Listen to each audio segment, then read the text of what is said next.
നിങ്ങളുടെ ഇഷ്ട പരമ്പരകളുടെ മുഴുവൻ എപ്പിസോഡുകളും ടെലികാസ്റ്റിന് ശേഷം എക്സ്ക്ലൂസീവായി സൺ നെക്സ്റ്റ് ആപ്പിലൂടെ കാണൂ. ഇന്ത്യൻ ഉപഭോക്താക്കൾക്ക് മാത്രം സൗജന്യം. അറിയിച്ചില്ലെങ്കിൽ പിന്നെ അത് മതി അടുത്ത പ്രശ്നം ഉണ്ടാക്കാൻ.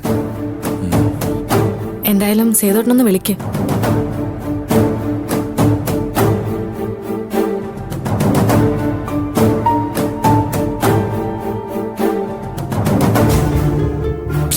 ലൈൻ പോകുന്നില്ല. ആരെയാ സേതോട്ടൻ വിളിച്ചേ? അബിയെ. ആന്റി ഒന്ന് വിളിച്ചു നോക്ക്.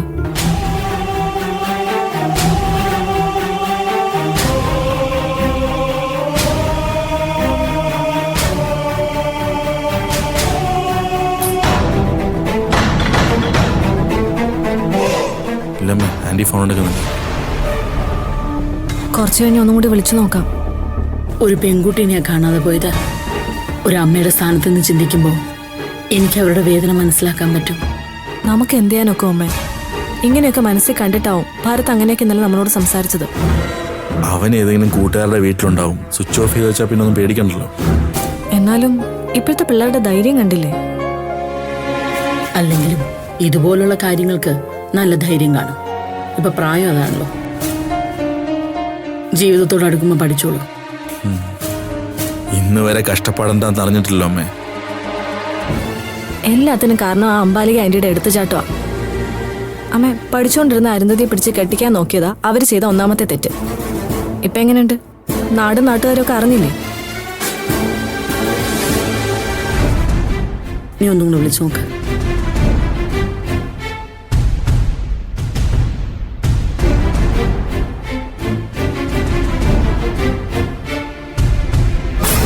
ആന്റി ഫോൺ എടുക്കുന്നില്ല അമ്മേ.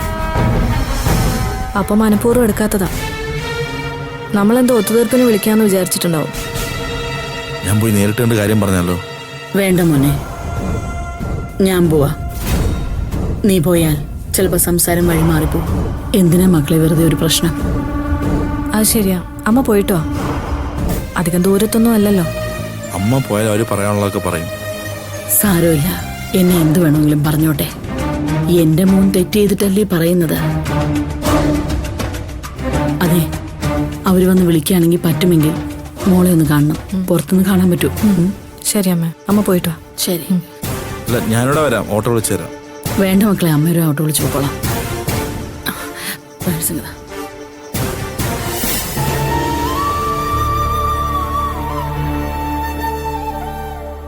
അമ്മയ്ക്ക് നല്ല വിഷമമുണ്ട് സേതോട്ടാ. അതിനെ കാണാതിരിക്കോ? അവന്റെ അമ്മയെ പോയില്ലേ? അവൻ അവന്റെ കാര്യം മാത്രം നോക്കിയാൽ മതിയല്ലോ. സേതോടെ രമേശിനോട് കാര്യം പറഞ്ഞോ? പറഞ്ഞു, അവനിങ്ങോട്ട് വരാന്ന് പറഞ്ഞ. ഭരത്തിന്റെ കാര്യം പറഞ്ഞപ്പോ അവൻ പറയാ ഇതൊക്കെ നേരത്തെ പ്രതീക്ഷിച്ചാന്ന്. അരുന്ധതിയും മോശമൊന്നും അല്ല സേതോട്ടാ. അവള് തന്നെ ഭരതനെ വിടാതെ പിന്തുടർന്നത്. ഭാമയുടെ നാത്തൂനും കൂടി ആയതുകൊണ്ട് അവളത് നല്ലതുപോലെ മുതലാക്കി. അവളൊരു മിടിക്ക് തന്നെയാ. പക്ഷെ തള്ളയാണല്ലോ സഹിക്കാൻ പറ്റാത്തത്. ആ അനിരുദ്ധനെ സൂക്ഷിക്കണം. ഭരത്തിനെ അയാൾ ഉപദ്രവിക്കാനും മടിക്കത്തില്ല. ഞാനും അക്കാര്യം ഓർത്തതാ. അയാളൊരു ചതിയനാണല്ലോ. ഇവനിങ്ങനെ ഫോൺ സ്വിച്ച് ഓഫ് ആക്കി വെച്ചിട്ട് എന്ത് ചെയ്യാനാ? സേതോട്ട് ഇവിടെ ഇരിക്കേ, ഞാൻ പോയി ഭാമയൊന്ന് കണ്ടിട്ട് വരാം. നീ പറ്റുമെങ്കിൽ മോളെ കൂടെ കണ്ടിട്ടോ. മോളെ ഇപ്പൊ കാണിക്കത്തില്ല, ഞാൻ ഇപ്പൊ വരാം.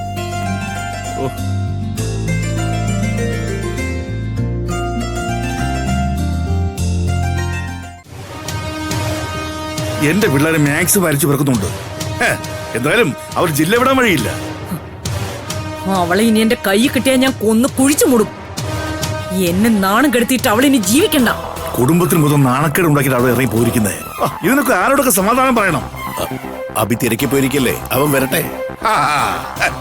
അബിയെ വിശ്വസിക്കാനും പറ്റില്ല. എന്തായാലും ഭാമയുടെ സഹോദരല്ലേ ഭരത്.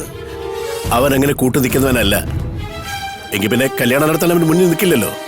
നിങ്ങളുടെ മോനല്ലേ, അവന് നല്ലതുപോലെ അഭിനയിക്കാൻ അറിയാം. അനിയത്തിയും കൂടി അവന്റെ റൂട്ടിലേക്ക് വന്നാ പിന്നെ അവനെ കൊണ്ടുപോവാലോ. അമ്പേ, നീ വെറുതെ ഇല്ല കഥ ഉണ്ടാക്കരുത്. അങ്ങനെ ഒരു നിറകേടൊന്നും അബി കൂട്ടു നിൽക്കില്ല.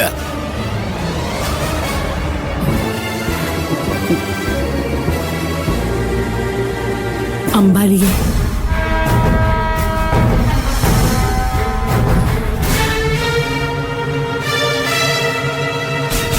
നീ എന്തിനാ വന്നേ? ഒത്തുതീർപ്പുണ്ടാക്കാനാണോ? എന്നാ അതങ്ങ് മനസ്സിൽ വെച്ചിരുന്നാ മതി. എന്റെ മോളെയും നിന്റെ മോനെയും സമാധാനത്തോടെ ജീവിക്കാൻ ഞാൻ അനുവദിക്കില്ല.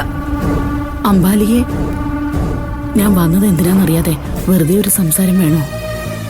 നിന്റെ ഒരു ന്യായം ഇവിടെ കേൾക്കണമെങ്കിലോ? നിങ്ങൾ മര്യാദയ്ക്ക് നിൽക്കുക. ഞാൻ നിങ്ങളോട് സംസാരിച്ചിട്ടില്ല.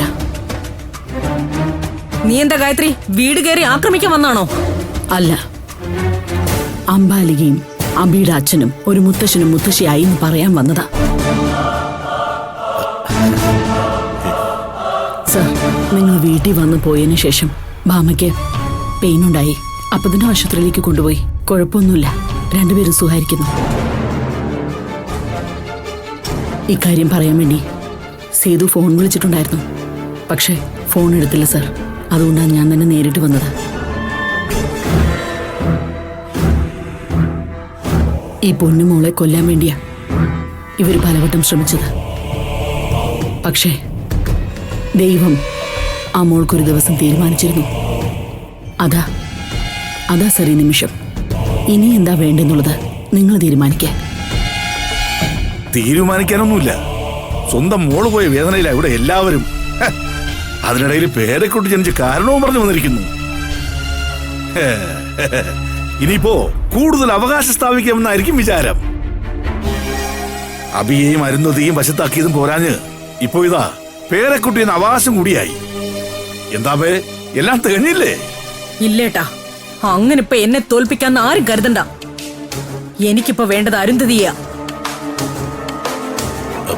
നമ്മുടെ മോളും ഭരതും ചെയ്ത തെറ്റിന് നീ എന്തിനാമ്പേ നമ്മുടെ പേരെക്കുട്ടിയെ തള്ളി പറയുന്നത്? പിന്നെ ഞാൻ എന്ത് ചെയ്യണം? മടിയിലിരുത്തി കൊഞ്ചിക്കണോ? അതിനൊരിക്കലും ഈ അമ്പാലിക കിട്ടില്ല. ഗായത്രി, ഇത് ഇവിടം കൊണ്ടൊന്നും തീരാൻ പോകുന്നില്ല. എന്റെ 2 മക്കളെയാ തന്ത്രപൂർവ്വം നിങ്ങൾ കൈക്കലാക്കിയത്. എന്നിട്ട് വീണ്ടും പച്ചപ്പാവം പോലെ കൺമുമ്പിൽ വന്ന് നിൽക്കുന്ന കണ്ടില്ലേ? നിന്നെ കാണ എനിക്ക് ദേഷ്യം കൂടി വരിക. അതുകൊണ്ട് മര്യാദയ്ക്ക് കൺമുമ്പിൽ നിന്ന് പോവാൻ നോക്ക്. അമ്മേ, ഒരു നല്ല കാര്യം പറയാമെന്ന് ഗായത്രിയെ നീ ഇങ്ങനെ ആട്ടി ഇറക്കുകയാണോ? ഇല്ല, ഞാനിവിടെ ഊഞ്ഞാലിരുത്തി ആട്ടാം. വേണ്ട, എന്റെ പേരും പറഞ്ഞ് നിങ്ങൾ തമ്മിൽ വഴക്കിടണ്ട. ഞാനിപ്പോ എന്ത് പറഞ്ഞാലും അമ്പാലിയേക്ക് അത് തലയിൽ കയറത്തില്ല. നീ പറഞ്ഞിടത്തോളം മതി ഗായത്രി. അതുകൊണ്ട് മര്യാദയ്ക്ക് പോവാൻ നോക്ക്. ഇല്ലെങ്കിൽ ഞാൻ തന്നെ നിന്നെ പിടിച്ച് പുറത്താക്കിയെന്ന് വരും. വേണ്ട അമ്പാലികെ, നിങ്ങൾ അത്രയ്ക്ക് തരം താഴണ്ട. ഞാൻ പോവുക.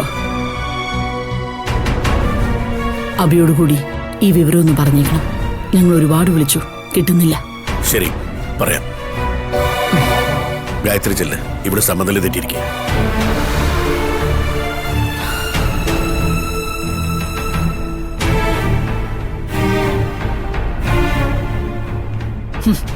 അവിടെ വന്നിരിക്കുന്നു നാശം പിടിച്ചവള്. അമ്പേ, നീ ഇങ്ങനെ സ്വയം മറക്കരുത്. എന്റെയും നിന്റെയും പേരക്കുട്ടിയുടെ ജനനം പറയാനാ ഗായത്രി വന്നത്. എവിടെയെങ്കിലും നീ അല്പം മാന്യത കാണിക്ക്. എനിക്കല്പം മാന്യത കുറവാണെന്ന് കരുതിയാ മതി. അമ്പ പറഞ്ഞതിലൊന്നും ഒരു തെറ്റുമില്ലാടിയ.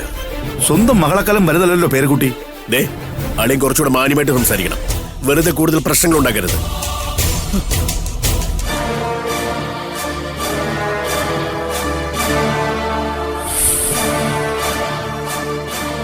എന്താ ബി, അവരെവിടെയുണ്ടെന്ന് വല്ല വിവരം കിട്ടിയോ? ഇല്ലമ്മേ.